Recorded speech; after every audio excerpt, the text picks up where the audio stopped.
బంగాళాఖాతంలో ఏర్పడిన అల్పపీడన ప్రభావంతో రాష్ట్రంలో విస్తారంగా వర్షాలు కురుస్తున్నాయి. ఉమ్మడి ఆదిలాబాద్ జిల్లా, పెద్దపల్లి జిల్లాలకు ఎల్లో అలర్ట్ జారీ చేసింది వాతావరణ శాఖ.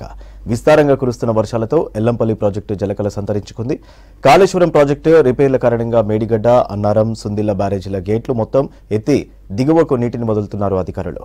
ఉమ్మడి ఆదిలాబాద్, పెద్దపల్లి జిల్లాలో కురుస్తున్న వర్షాలపై మరిన్ని డీటెయిల్స్ సాగర్ అందిస్తారు. ఏర్పడిన అల్పపీడన ప్రభావంతో తెలంగాణలో విస్తారంగా వర్షాలు కురుస్తున్నాయి. ఉమ్మడి ఆదిలాబాద్, మంచిర్యాల, పెద్దపల్లి జిల్లాలో నిన్నటి నుంచి ఎడతెరిపి లేకుండా వర్షాలు కురుస్తున్నాయి. నిన్న పెద్దపల్లి జిల్లాలో భారీ వర్షం కురవగా ఇవాళ నిన్నటి నుంచి పెద్దపల్లి, మంచిర్యాల జిల్లాలో ముసురు వర్షం కురుస్తుంది. ప్రస్తుతం మనము పెద్దపల్లి జిల్లా సుందిళ్ల పార్వతి బ్యారేజ్ దగ్గర ఉన్నాము. చూడొచ్చు, ఎగువన కురుస్తున్న వర్షానికి స్వల్పంగా ప్రాజెక్టు నీటి మట్టం పెరుగుతుంది. కాకపోతే ఇక్కడ ఈ సుందిళ్ల బ్యారేజ్ లో రిపేర్ల కారణంగా గేట్లు మొత్తం కూడా తెరిచి ఉంచారు. దీంతో పైన వచ్చిన వాటర్ వచ్చినట్టు కూడా కిందికి వదులుతున్నారు. ప్రస్తుతం మనం విజువల్స్ లో చూడొచ్చు ఎలా పైన వర్షాలు కురిస్తే నీటి కిందికి ఎలా వస్తుందో. గేట్లు మొత్తం కూడా ఓపెన్ చేయడంతో అక్కడ పైన ఎలాంటి నీటి మట్టం పెరగకపోగా వచ్చిన నీరు వచ్చినట్టు కూడా కిందికి వదులుతున్నారు.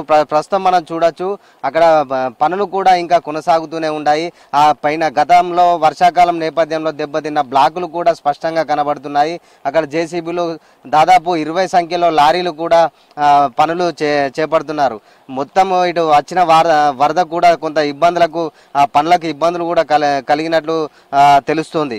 ఇక మొత్తానికైతే పెద్దపల్లి, మంచిర్యాల జిల్లాలో గత 2 రోజులుగా కురుస్తున్న వర్షాలకు లోతట్టు ప్రాంతాలు జలమయమయ్యాయి. కొన్ని చోట్ల చెట్లు, ఇండ్లు, వంతెనలు వరదల దాటికి కొట్టుకుపోయాయి. ఉమ్మడి ఆదిలాబాద్ జిల్లా వ్యాప్తంగా నిన్నటి నుంచి ముసురు వర్షం కురుస్తుంది. దీంతో ప్రజలు ఇండ్ల నుంచి బయటికి వెళ్లడం లేదు. ఎడతెరిపి లేకుండా కురుస్తున్న వర్షాలకు డ్రైనేజీలు, రోడ్లన్నీ జలపాతాన్ని తలపిస్తున్నాయి. ఉమ్మడి ఆదిలాబాద్ జిల్లాలో నిన్న కురిసిన వర్షపాతం చూస్తే కుమ్రంభీం, ఆసిఫాబాద్ జిల్లా దహేగాం మండలం కంచవెల్లిలో 13.2, బోత్ మండలం సోనాలలో 7.8, మంచిర్యాల జిల్లా కన్నెపల్లిలో 7.6 సెంటీమీటర్ల వర్షపాతం నమోదైందని వాతావరణ శాఖ వెల్లడించింది.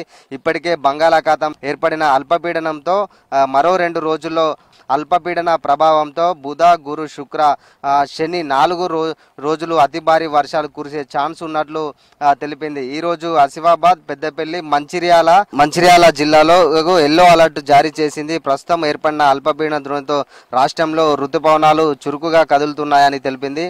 2 రోజులుగా కురుస్తున్న ముసురు వర్షాలకి ఒక్కసారిగా టెంపరేచర్ కూడా పడిపోయింది. ఇక కాళేశ్వరం ప్రాజెక్టు విషయానికి వస్తే భూపాలపల్లి జిల్లాలో, పెద్దపల్లి జిల్లాలో ఉన్నటువంటి మేడిగడ్డ, అన్నారం, సుందిళ్ల ప్రాజెక్టులో క్రమక్రమంగా నీరు చేరుతుంది. వచ్చిన నీరు వచ్చినట్లు గేట్లు ఓపెన్ చేసి కిందికి వదులుతున్నారు. ఇక ఎగువన మహారాష్ట్రలో కురుస్తున్న వర్షాలకు ప్రాణహిత నది గోదావరి ఉప్పొంగుతుంది. దీంతో మేడిగడ్డ ప్రాజెక్టులోకి నీరు చేరుతుంది. 41,200 అవుట్ఫ్లో, ఇన్ఫ్లో కొనసాగుతుంది. బ్యారేజ్ మొత్తం 85 గేట్లు ఎత్తివేసి నీళ్లను దిగువకు వదులుతున్న పరిస్థితి నెలకొంది. ఇక అన్నారం, సరస్వతి బ్యారేజ్ మొత్తం 66 గేట్లకు నీటిని ఎత్తి దిగువకు వదులుతున్నారు. ఎల్లంపల్లి ప్రాజెక్టు విషయానికి వస్తే అన్ని గేట్లు కూడా మూసి ఉంచడంతో క్రమక్రమంగా ఎల్లంపల్లిలో వరద పెరుగుతుంది.